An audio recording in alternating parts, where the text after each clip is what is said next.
Hey guys, welcome back to my shop. I got a little shop update for you guys because I bought a large welding table and I thought let's do a video about it and do a review and some checks about flatness that would be interesting. And yeah, so that's what this video is about, and let's get started. Let's start with the introduction why I bought it. I did get a few comments in the past because people telling me you need a welding table, and I said yep, I know that. I've been welding for quite some time. It was always a challenge to find a good flat surface, but also for easy clamping systems. And I used a cast iron surface plate, a large one, for a long time as a small welding table. Yeah, it was flat, but it wasn't easy to mount it, and yeah, I used it with the cover all the time to not damage it, so that was not a good solution. Thought about making one myself, but then I looked at the time it would cost me to buy a decent table and the material cost, and I thought, okay, no, that's not an option for me at the moment. So I was looking for one to buy. There are some cheaper ones you can buy with quite a thin table, but I watched a few reviews, and one of them was really good from Jason from Fireball Tools. If you haven't seen that review, then go watch it. He was testing different tables, and a really thin one. First of all, it had a lot of twist possibilities, but second, the holes were quite small and with a larger clamping force that just pulled out the metal and bend it. So that was also not an option for me to go that route. The bigger cast iron tables are really nice, but they're so expensive, like 10 or maybe even 20,000 euros. Yeah, that was also not an option for me.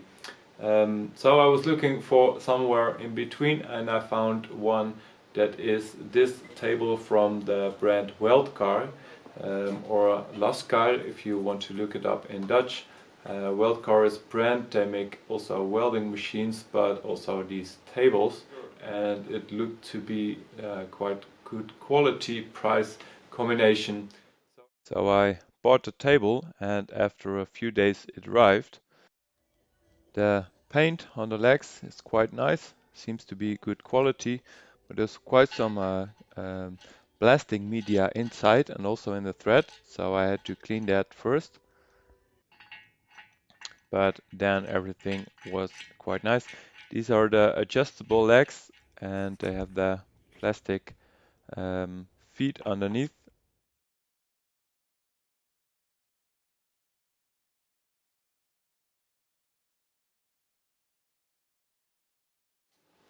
So the table itself is quite big. It's as you can see here in my shop, it's 2.4 by 1.2 meters. So yeah, that's quite large. It has a 15 millimeter thick plate with a structure welded underneath to give it some stiffness. It has a 28 millimeter holes that uses the clamping standard clamping system, and they are spaced 100 millimeters apart, and there are also some cross lines on the table to help to square things up, also on 100 millimeter spaces. Table height, haven't measured it, but yeah, it's good for me. Even with longer legs, I can move under it and elbows on there, so that's a quite comfortable position for me to weld.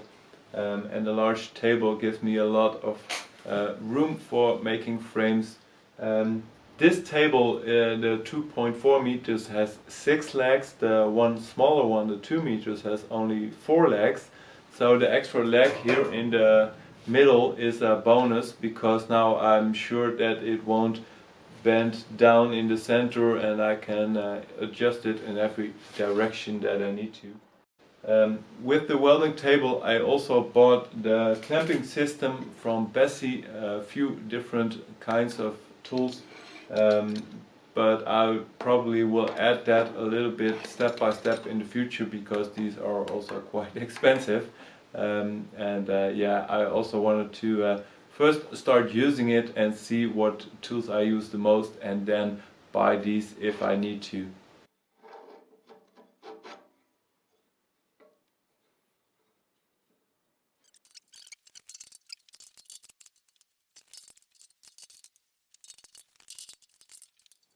So it was just a quick setup on a frame like this, but you can see how it works and how easy it is to set it up.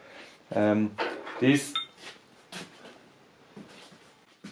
can come in different sizes and also on an angle 90 degrees or upwards in Z direction, so there's a lot of possibilities to adjust it.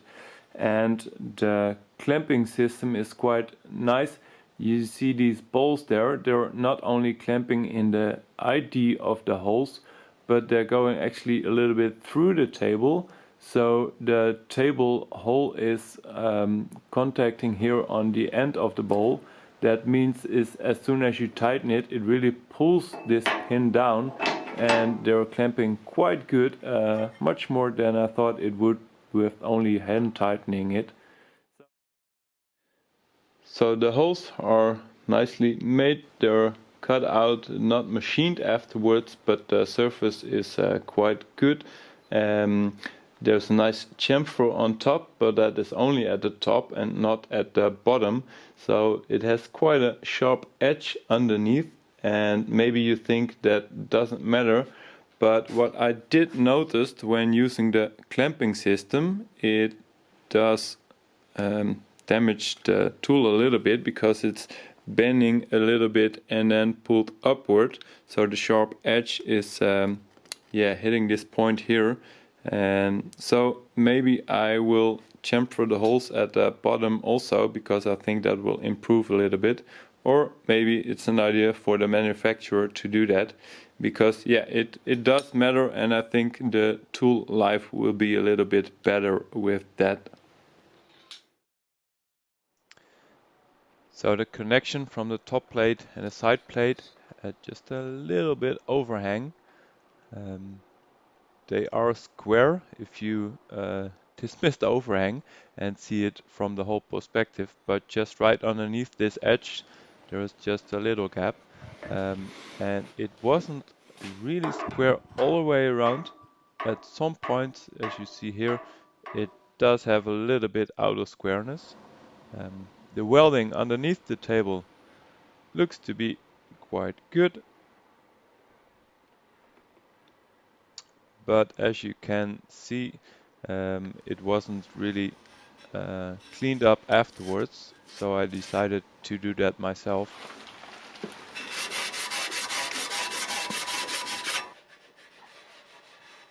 And after cleaning, giving it a protection cover with Oatrol.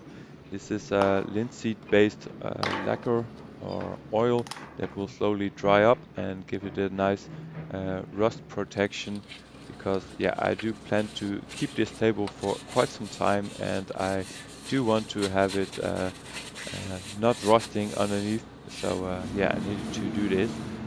But of course it would be way easier if I did it before mounting the feet. So that's a good lesson to learn for the next time.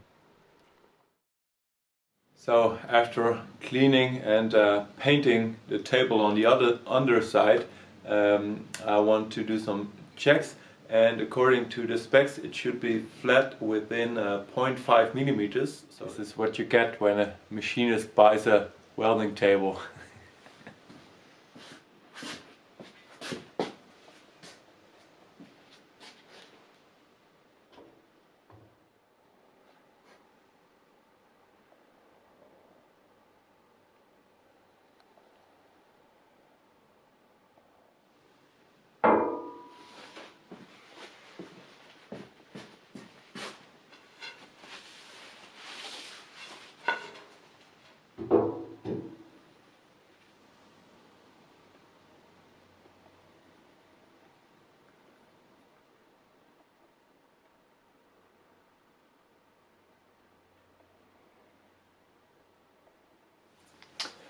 So this straight edge, it's 150 centimeters, 1.5 meters long. It's touching here on this point, in here in the center and here at the end. And those are the points with the bridge underneath the table where it was welded. So you can imagine after welding the T-joint, it pulled just a little bit. So it's hollow over here and over here. That's not a big problem, but let's check how far it is. And already checked it once. It's close fit over here with 0.6 millimeters. I couldn't get the 6.5 in, so it's 0.6, but here at the end it's 0.4, and here even closer it's 0.25. So here it's quite good, and here is the biggest offset from flatness, 0.6 millimeters. That is a little bit out of the specs that it should be, but it's so close that I think I'm happy with that. And now let's check it in a few different positions.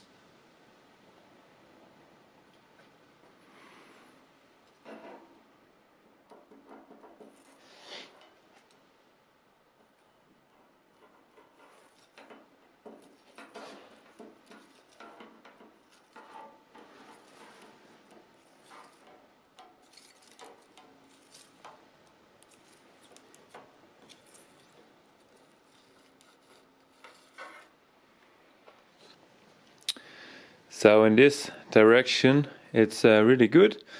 It's all flat on this side within 0.1 millimeter, and here it starts to bend a little bit down, maximum 0.3 millimeters. And on this side it's high here, it's 0 on here, but a little bit hollow here, 0.2 millimeters, and then 1.1, touching over here, 0.1, 0.2.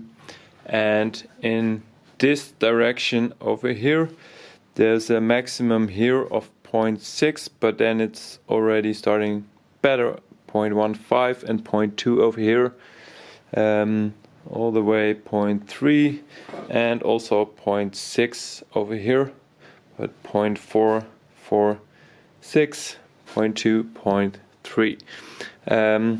So this part is a little bit lower than the rest, so that might also be that this leg is not adjusted correctly. So let's try to adjust it and see if it makes a difference, and then we can also see how much twist there can be in the table. So let's see how much tilt there can be until the center one comes loose.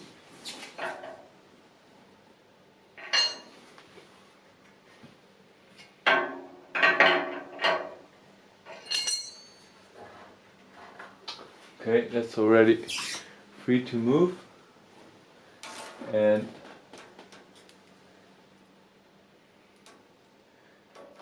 really nothing, absolutely nothing moved over here, and I can't measure any difference on here, or even all the way at the end. There's not can't measure it with the feeler gauges. Of course it does twist a little bit, but that is well within 0.1 millimeters. So let's check the maximum twist of the table. My straight edge is not long enough to go all the way from one corner to the other one, but this still gives a good impression, I think. So let's move this leg up again, but now until all the other legs are free except the one all the way in the back, and this should hollow out the table in maximum position, and see how much it changes here in the center on the straight edge, because now it's touching over here It's a little bit hollow from straightness over here, but it's touching in the center and it's touching at the end. So touching at the end and touching in the center gives us a little bit idea how much it will hollow over the whole line across the table. So let's do that and check it again. Okay, this one is free. This one is free. So I had to combine these two, 1.1 millimeters in total, and I could put it under here in the center, and also here it's locking up again.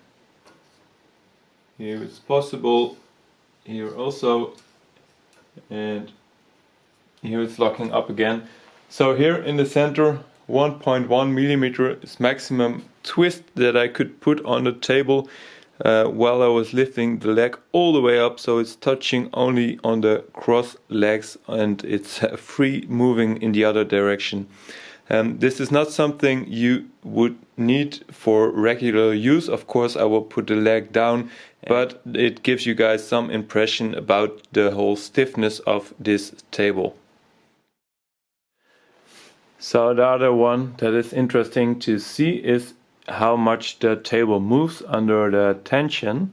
It's 50 millimeters thick, but it will still move a little bit with the clamping forces.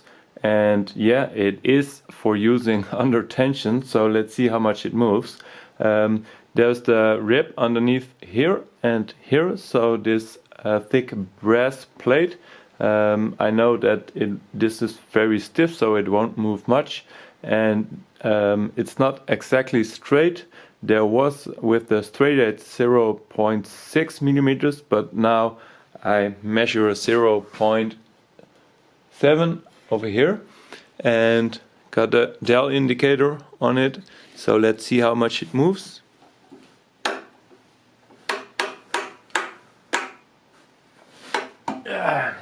This is maximum force and it moved 0.4. Let's check it because the brass plate will always move a little bit. Let's check it with the feeler gauges. 0.4. The difference is 0.3 millimeters, so that is what it moves. The dial indicator shows 0.4. But I can imagine the brass plate moving a little bit under the high tension. This was maximum that I could pull on there, and yeah, I can see how much it bent backwards, so there's quite some tension on there. But the table itself on the center point, the highest point, moved just only 0.3 millimeters upwards.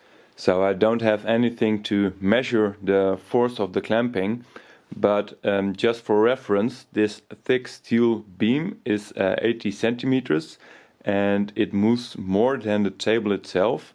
Both will move, but now the space here is also 0.7 millimeters, and if I pull it down, you can watch 0.5, 6, 7, even 0.8. So it's now almost flush on the table. Almost flush, so of course the table will move a little bit up, but the beam is moving more downward than the brass piece. So that means the table and this beam are at least evenly strong, or maybe even the table is stronger than the beam. So yeah, gives some idea about the stiffness of this table. So I hope you guys enjoyed that, and I'm really looking forward to start using this table. This will make my life a lot easier here, welding frames and other stuff. So yeah, thanks for watching and see you guys next time. Bye bye.